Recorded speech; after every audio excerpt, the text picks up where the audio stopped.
Dr. Paul, this is Nurse Mihira. I'm calling about patient 427, admitted yesterday with acute abdominal pain and suspected appendicitis. Initial tests were inconclusive, but her condition worsened overnight. She's presenting with fever, increased abdominal tenderness, and a rapid heart rate. We've administered 4 fluids and pain medication, but her vital signs remain unstable. We've scheduled an emergency CT scan to rule out complications like peritonitis or abscess formation.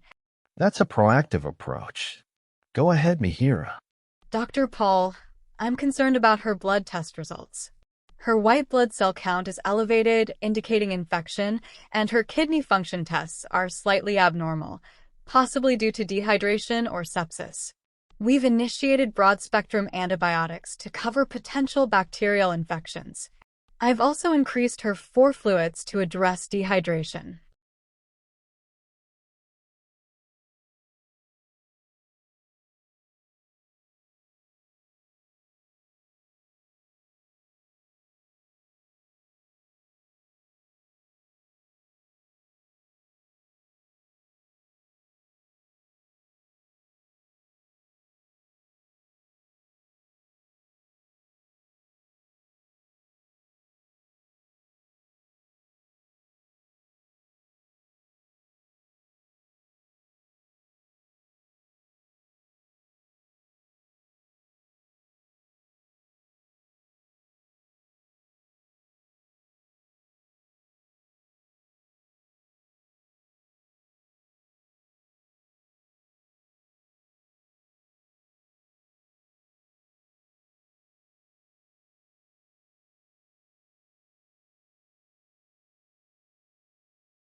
Mihira, I truly appreciate you sharing your feelings with me. It's completely normal to feel this way, especially when you're facing something new like surgery. I want to reassure you that hernia repair is a very common and safe surgical procedure. We have an incredibly expert surgical team here at the hospital, and they perform these operations frequently with excellent outcomes. Please know that you'll have a lot of support available to you, not just during the surgery itself, but also before and after it. We'll make sure you're comfortable and well cared for every step of the way. Now, part of ensuring everything goes as smoothly and safely as possible involves what we call a preoperative assessment. The main purpose of this assessment is to ensure that you are in the best possible health and are fit for surgery. It helps us to identify any potential risks that might be unique to you, like if you have any other health conditions we need to be aware of. By gathering all this information, we can then plan for the safest procedure possible, tailored specifically to your individual health needs. Does that make sense? Do you have any other concerns or questions about the surgery itself or this initial assessment that we could talk about?